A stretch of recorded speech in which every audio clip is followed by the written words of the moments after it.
What is up, everybody? Welcome back. Another CranKy Ducklings cast. I am Yodaslim, joined with Light here today, and it is the final day of the DreamHack Masters Summer 2020 Open Qualifiers, number 3 for Latin America. What is up, Light? Yoda,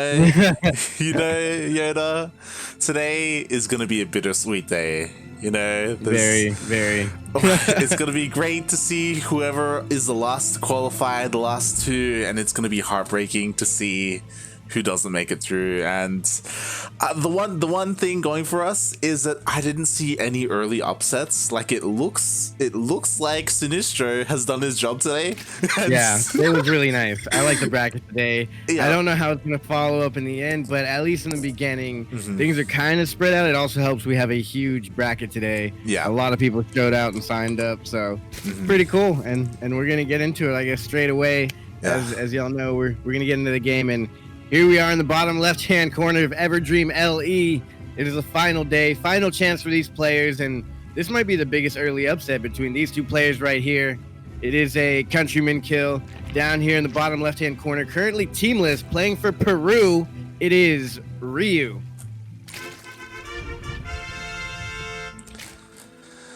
And spawning in the top right-hand corner of Everdream LE, we have the other Peruvian player, as this is a bit of a team kill for these two Peruvian boys. We have, representing Death Zone Gaming, it is Perhark.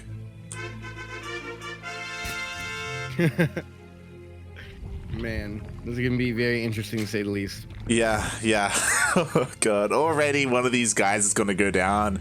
And going into this, I was like, I want to say Ryu is one of the favorites for this tournament, but like he's just been having really rough runs. Like he hasn't really made anything too deep. He's been taken out by guys like Turkey Dano, Yeah.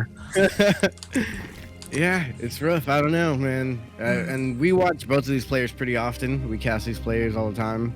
And so we really know how these players, they're all pretty darn good. Yeah. It's like, I think Perhark can definitely take games off of Ryu.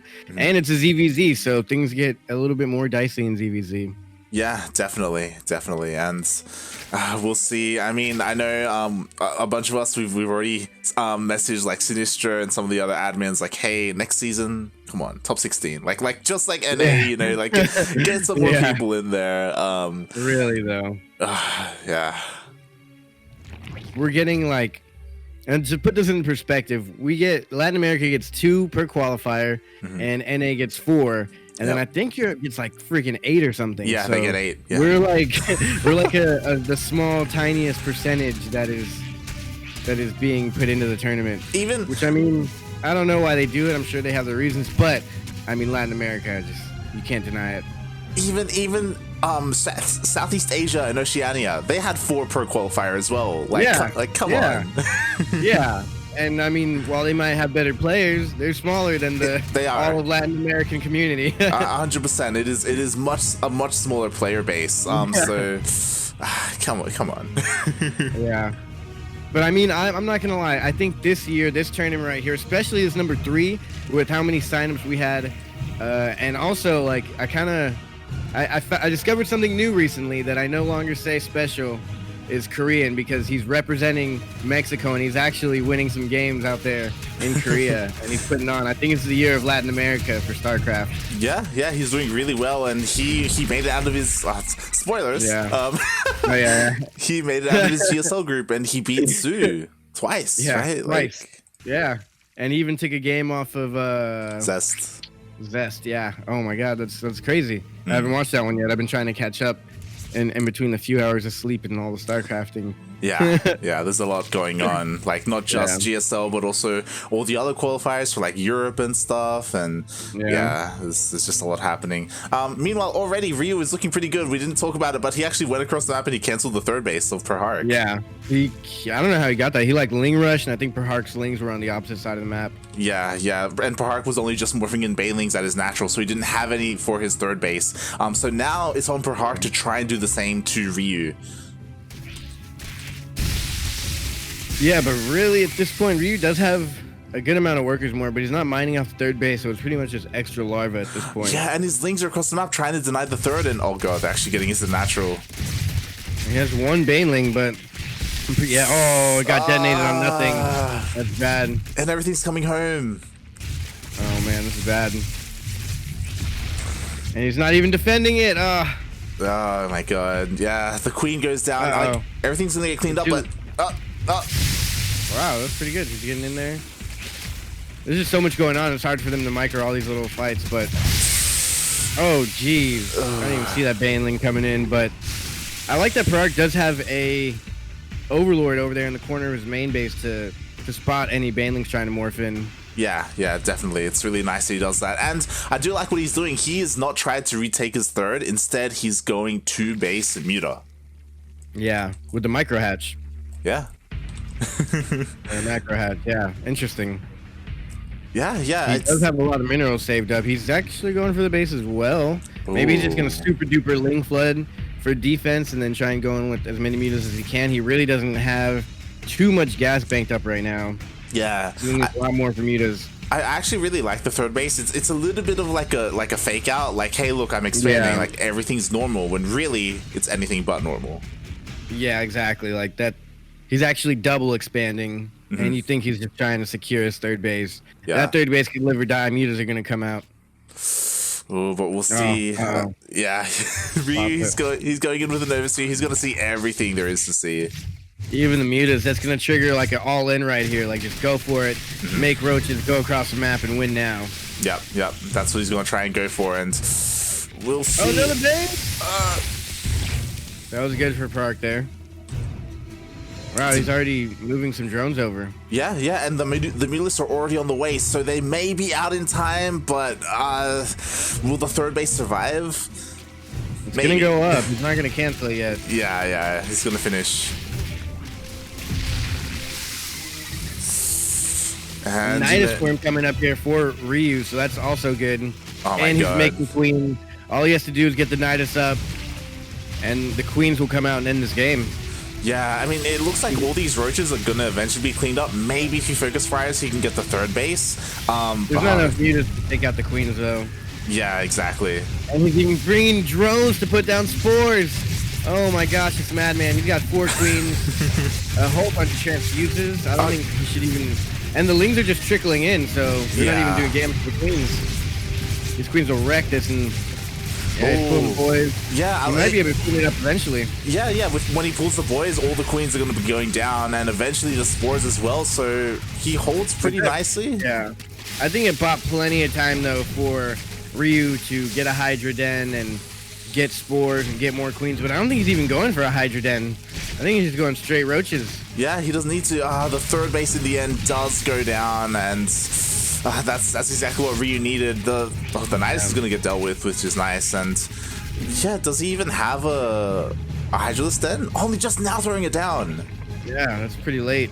I think he thought he could finish it out with roaches. But also, to be fair, those queens taking out a bunch of the mutas. He can't really get a high muta count for now. Yeah, it's He's got what? He's got 4 mutas out on the map. And his third base was just denied. Oh, God. Yeah. He made a whole bunch of lings in defense, so now he doesn't really have any minerals to make more mutas. God, look at the production tab. There's just so much on the way. Yeah, for Ryu. Like, yeah, I'll drone. I'll get some drone. Meanwhile, we've got an infestation. Going into mutas. Yeah, I think he's skipping the mutas and going straight into lings. I mean, he can possibly outnumber the roaches here, but I think Ryu's pretty smart, and if you're getting if you're getting Hydralisks out, your opponent's gonna get some banelings for sure. Yeah, I do think that like he makes roaches. Yeah, he's gonna have roach Hydra. I do think that the issue is that we've seen this before where lings can do really well, except without any upgrades. Like there's no Evo chamber for Perhark. Like it's gonna take so long to deal with these roaches, even with a high number of lings. Yeah, exactly. And now we see Perhark going for baneling speed because he assumes that Ryu assumes that he's going more mutas. yeah. And Ryu's not going. Oh, he's going 4 more mutas. Perhark is getting more mutas. That's interesting. Yeah, he's still sticking with his composition, but with so many Hydras here and no Banelings, like... Yeah, no Banelings. He's really, I guess, just trying to keep the army at home. Pretty much just saying, like, yo, I could run in there with all these lings if you move out. Yeah. Oh my god. this is a good start, you know. Perhark, he catches all of these bird roaches, so he will be able to deal with that. No. Does he have a vision? He has no vision. He has no vision. It's because he's going to save a third. Yeah. Oh, and he's splitting the roaches. A few mutas just do nothing to this. He doesn't need the overseer here anymore. This is getting good for Ryu.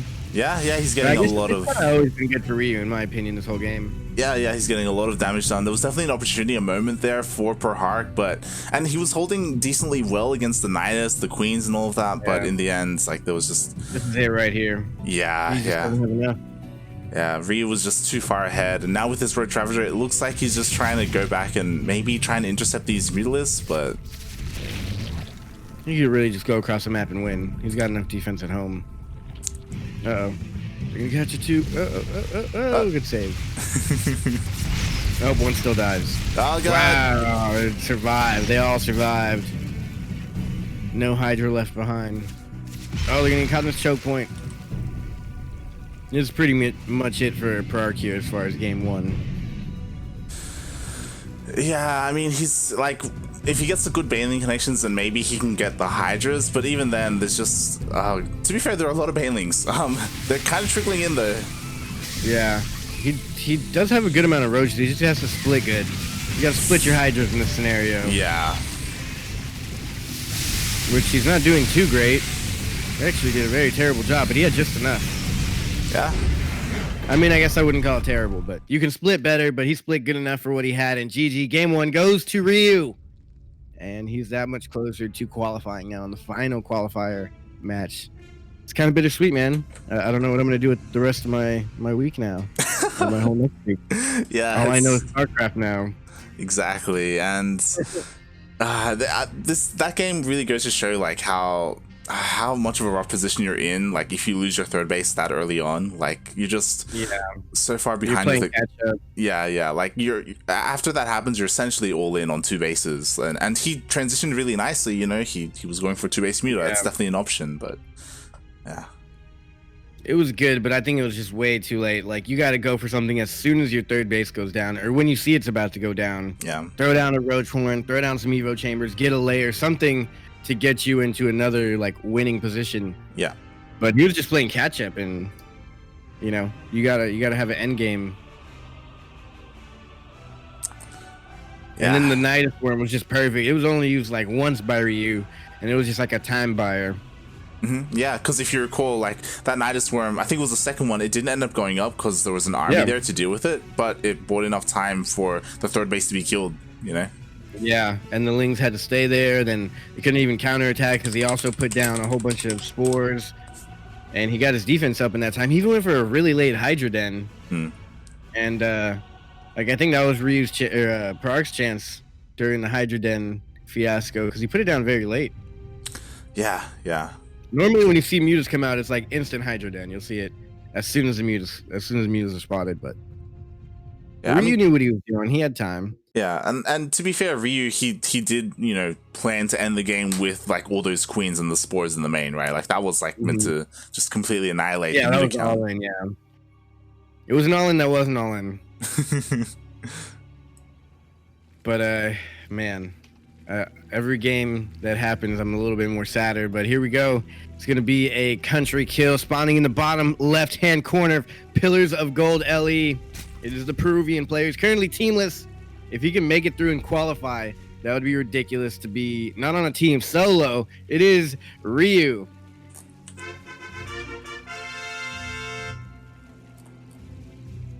And spawning in the top right-hand corner of Pillars of Gold LE, we have the Peruvian Zerg player representing Death Zone Gaming. It is Perhark.